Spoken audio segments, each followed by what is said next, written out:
నా మీద దాడులు చేశారు.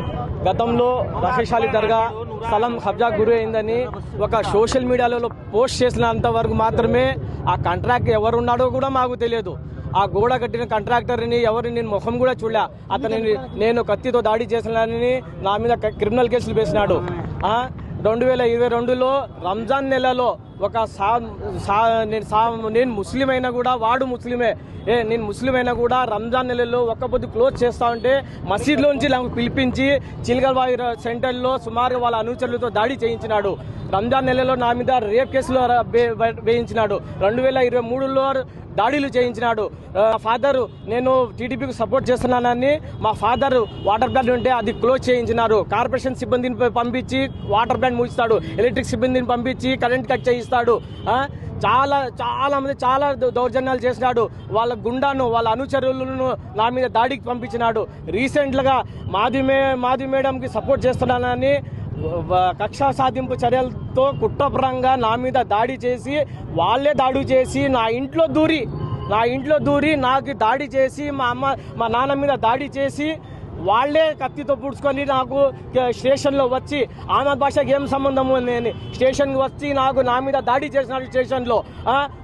అప్పటి నుంచి ఆ క్రిమినల్ కేసులు నా మీద మర్డర్ కేసులు, రేప్ కేసులు, దాడులు అన్నీ చేయాల్సిన అన్నీ చేసినాడు. లాస్ట్ ఫలితం దేవుడు ఉన్నాడు.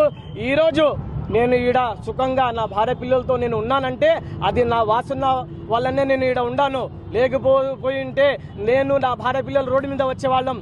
మాది మేడం నా ఇంటికి వచ్చి నా భార్య పిల్లలకు ధైర్యం చెప్పడం వలన నేను ఈడ ఉన్నాం.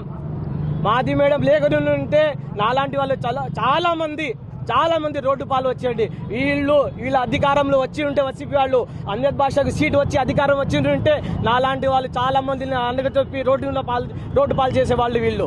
అందుకోసం వీళ్ళు రావణాసులాగా ఉన్నారు కాబట్టి వాళ్ళ మీద న్యాయపరంగా ఈరోజు వాళ్ళ మీద కేసులు రుజువు అయినా కాబట్టి మేము ఈరోజు సంబరాలు చేసుకుంటున్నాం. అంతే. అందరికీ నమస్కారం. అందరూ చూస్తున్నారు ఈటీవీలో ఒక స్క్రోలింగ్ జరుగుతోంది. ఏమని వినాయక నగర్ సర్కిల్లో ఒక గొడవలో అన్యాయంగా కేసులు పెట్టాయని. ఆ కేసుల్లో ఒక బాధ్యతను ఆ బాధ్యతలో నా ఉద్యోగం పోయింది. నేను విప్రోలో జాబ్ చేస్తా. ప్రెసెంట్ మా వైఫ్ కూడా విప్రోలో జాబ్ చేస్తుంది. జస్ట్ ఫ్రెండ్షిప్ కోసము మా ఫ్రెండ్ స్థలంని కబ్జా చేస్తున్నారని పోయి అడిగిన దానికి మనం ఎవరికి ఒక మాట కూడా చెప్పలే.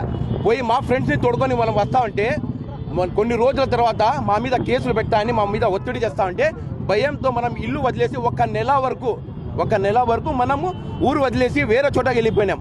అప్పుడు మనకు మా జాబ్స్కి ఇది పోయి మనం రిజైన్ చేసి అప్పటి నుంచి మనం ఇప్పటి వరకు ఒక జాబ్లో వెళ్ళాము. మనం కూడా బాధ్యులమే. ఎందుకు చెప్తున్నానంటే ఇదంతా ఎవరైనా అధికారం వచ్చినప్పుడు ఒకరిని న్యాయం చేయాలా, ఒకరిని ఉద్యోగం ఇప్పించాలా, లేకుంటే ఒకరిని ఏదైనా చేయాలనే ఆలోచన ఉండాలా. కానీ జస్ట్ ఫ్రెండ్షిప్ కోసం మా ఫ్రెండ్ స్థలం కోసం పోయి మా ఫ్రెండ్స్ని తోడుకొని వచ్చినాం. అంతేగాని మనం ఒకరిని ఒక మాట కూడా చెప్పలే. కానీ అది వాళ్ళు తెలుసుకోకుండా అన్యాయంగా దాంట్లో చాలామంది నేను ధైర్యంగా వచ్చింది ఇప్పుడు చెప్తున్నాను. 2019 నుంచి 2024 వరకు ఎక్కువగా నష్టపోయింది మాత్రం మైనార్టీ డిప్యూటీ సీఎం ఉన్నా కానీ ఎక్కువ నష్టపోయింది మైనార్టీసే. అతి ఎక్కువ కేసులు నమోదు చేసిన మీద మైనార్టీల మీదనే. మా ఇంటి మీద పోలీసు వాళ్ళని పంపించి నా మీద 14 కేసులు పెట్టించినాడు. ఈరోజు మా మేడం ఇంట్లో దూడతా, అది చేస్తా, ఇది చేస్తా అని ఏదేదో విరవీగినారు. ఇప్పుడు వాళ్ళ ఇంటికాడే వచ్చి మేము సెలబ్రేట్ చేస్తున్నాం. ఏం బిక్కున్నాడు? ఇది ఎప్పుడు కూడా కుర్చీ శాశ్వతం కాదు.